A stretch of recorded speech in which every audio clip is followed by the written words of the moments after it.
horror fans, once again, it is me, the Horror Miser Monty G. It's time to do another movie review, and this time we're going to review the last film in the Resident Evil film series, Resident Evil: The Final Chapter.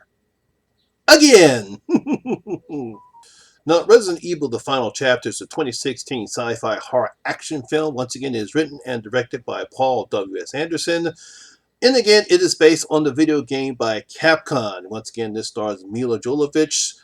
Ian Glenn is back once again, along with Ali Lader and Sean Roberts. Now, the premise of this one, we have Alice returns to where the nightmare began, the Hive in Raccoon City, where the Umbrella Corporation is getting its force for a final strike against the only remaining survivors of the apocalypse. And that's basically what the plot of this movie is about.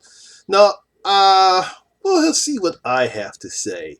Again, about the final chapter of the Resident Evil film series. Oh, this is going to be a good one. Now, I reviewed this movie when I first started my channel, back when I had no clue what the hell I was doing. However, now, since I've learned a few things, I've gotten a little better of how I do my reviews, so I decided I might as well go ahead and want to review this one, the final chapter in the Resident Evil film series. And, really didn't change my mind about how I felt about this, and I'll explain later. First off, where's Leon? Where's Ada? Where's Jill? And Becky, that little girl that Alice saved from the last movie? Where are they? We don't see them at all in this movie. Once again, we have plot holes and continuity issues as this is supposed to be the last film in the series, but we don't see anything from any of those characters that we saw in Retribution. Now, Anderson once again has decent set pieces and nice action scenes, but whoever edited this movie needs to never, and I do mean never, ever, ever, work in the movie industry again.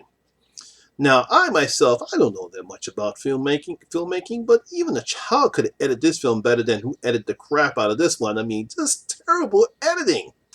Now, I've never seen a movie where a fight scene takes at least 6 to 7 or 8 or 9 cuts in between them. It almost takes 5 minutes for the audience to see Alice throw a punch, kick, or shoot someone. It's like bang, bang, bang, bang, bang, bang, bang, bang, bang, bang, bang, bang, bang, bang. It's like, what the world were they doing? I wouldn't be surprised if someone in the audience suffered from motion sickness from all that editing that they did. You know, they do these quick shots and they do like almost these close-up flash. Like, it's like just when Alice is about to throw a punch, we see it from one side, next side, this side, that side. I would show it here, but I don't want y'all guys getting sick. But whoever's seen this picture, you know what I get. It's just horrible, horrible editing. It ruined the whole movie. Now, we also have the same poor writing from Anderson that we've seen throughout this entire film series. You would think after 5 films he would have improved on his writing, but instead we get the same flat dialogue and the same flat acting from characters we don't care about. Now, I did like the premise in this one. First, we get a very lengthy prologue about how the Umbrella Corporation actually released the T-virus on purpose just to satisfy some weird notion that they were going to make humanity in their own image. After that, we see Alice in the ruins of Washington, D.C., where she is contacted by the Red Queen.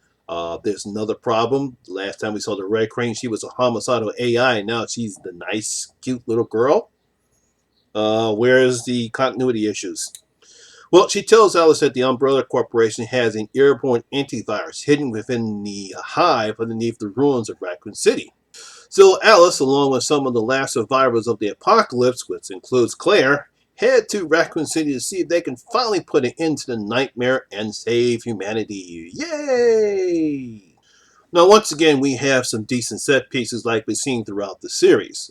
From the hive, how the hive looks, to the ruins of Washington, D.C. and Raccoon City, to the Tower of Survivors.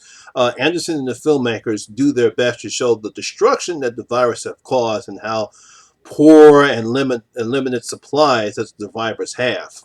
Now, as I stated earlier, we do have continuity issues here. First off, there is no mention, I do mean nothing is mentioned about Leon, Ada, Jill, or Becky from the last movie. Nothing said what happened to them, and I'm guessing that Anderson wants the audience to believe that they were all killed during the fall of DC.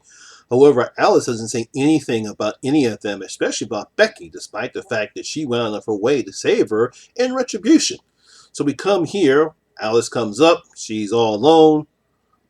She nothing, not one peep, nothing is mentioned or anything is said about any of those characters. Now, from what I read in some of the Hollywood rags, that none of the actors were actually invited back to play those characters again. Now, I don't know if Anderson what he was thinking. I guess he thought that maybe he decided to come back full circle. But if you're going to do that, you should at least have some explanation as far as what happened to those characters, because most audiences are not stupid. I mean, your whole purpose to bring in Leon and Ada, two of the more popular characters from the video game series, and put them in this movie, but you only have them for one, and then you don't even bring them back, and you don't even have any explanation as to why. It's poor writing. It is poor writing and poor storytelling. Now, we do see that Dr. Isis is back, as we learn that the one that was killed in the extension was a clone. Now, I really don't have a problem with that explanation, seeing that we have clones of Alice, Rain. We had the good Rain and the bad Rain from a Retribution, and we have clones of Becky. But if you're going to bring back Isaacs, and we all thought that Wesker was going to be the main villain based on how it was set up in Afterlife and Retribution, here it makes Wesker seem more of a higher thug, not the villain that he is in the villain games, and I'm pretty sure that's what everyone thought, that he was going to be the main villain when he had his full presentation in Afterlife and some parts of Retribution, but nothing. That's it. He's just a thug. Another problem I have is that we get no explanation on how the Doctor received his powers. As you can see, all of a sudden, there's one scene where it looks like he's almost like an upgraded version of the $6 Million Man without the sound effects, and he can kick ass. He really does his best to kick ass. He can actually see and perceive any type of probability as far as what Alice is capable of doing, but we're not given an explanation as to what that was supposed to be or how he got it. We know he wasn't injected with the virus like Wesker was, so I believe that Anderson just wants the audience to use their imagination on how the Doctor got his superior skills. Because even in the beginning of the movie, when he's talking, we still don't know anything about how he got his powers or his skill set. Now, Mila Jovovich does what she can with Alice in this go around, but even she can't bring any heart to this movie. It's mainly due to the terrible script Anderson has penned here. The same goes for Ali Lauder. She's back as Claire. Now, what's sad is that she doesn't even mention She doesn't even mention her brother, Kmart, or anyone else that happened in the last two movies. Again, we have plot holes and continuity issues here. It's just like Anderson believes that the audience is stupid and we don't not going to give a crap or not even understand. She's just there because, hey, look, we didn't have her in the last movie, but let's bring her back. But we're not going to explain what happened to her brother at Kmart or what happened after the Umbrella Corporation attacked Arcadia after the end of Afterlife. She does mention something about Arcadia and how Umbrella captured her, but somehow the helicopter crashes. She ended up in the tower. Come on, Anderson. We are not dummies. Now, of course, we simply don't even care about the survivors Alice encounters after escaping one of the Isaac clones. They're just simply fodder for either the zombies or the monsters created by the viruses to kill. Like Ruby Rose is in this one right here, and we really don't know anything about her character other than the fact that she's supposed to be some skilled mechanic, and that's that. We have another character that has a relationship with Claire, but nothing is brought about that. There's supposed to be some subplot about there's supposed to be a spy there, but again, we don't care.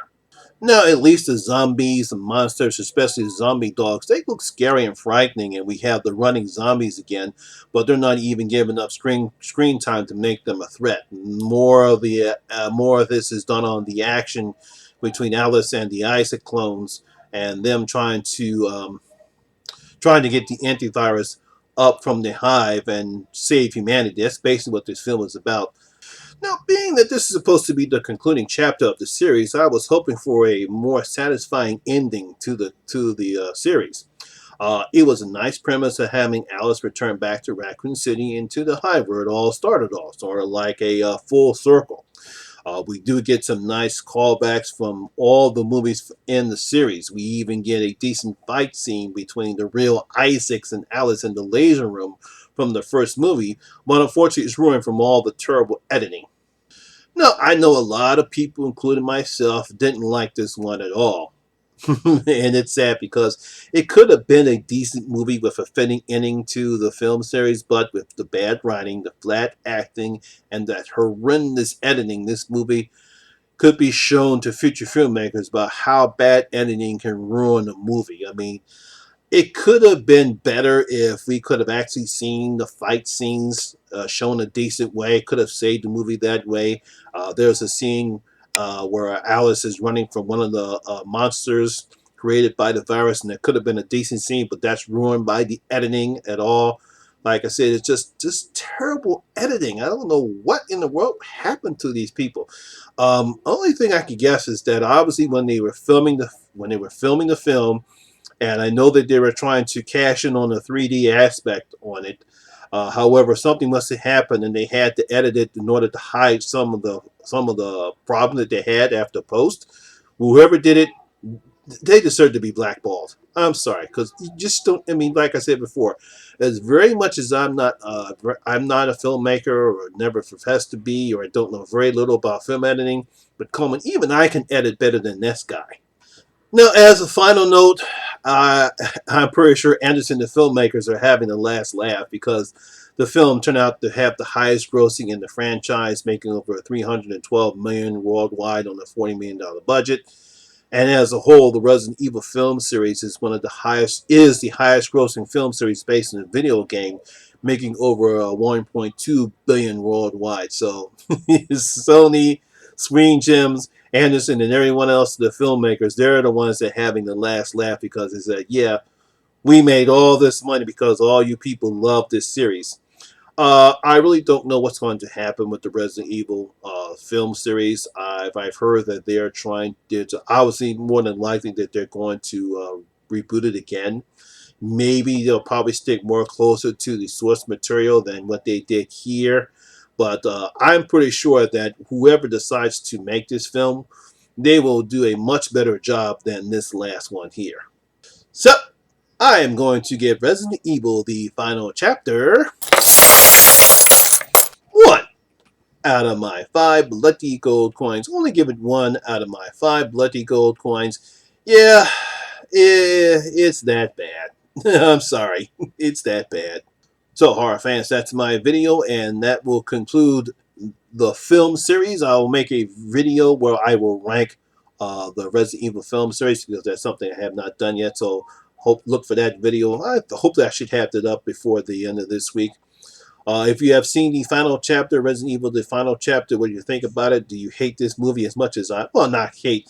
Did you think this was a terrible movie because of the heavy editing? Or if you actually did, enjoyed it despite the bad editing, leave the comments in the comment section below and tell me what you thought about Resident Evil, the final chapter, and the film series as a whole.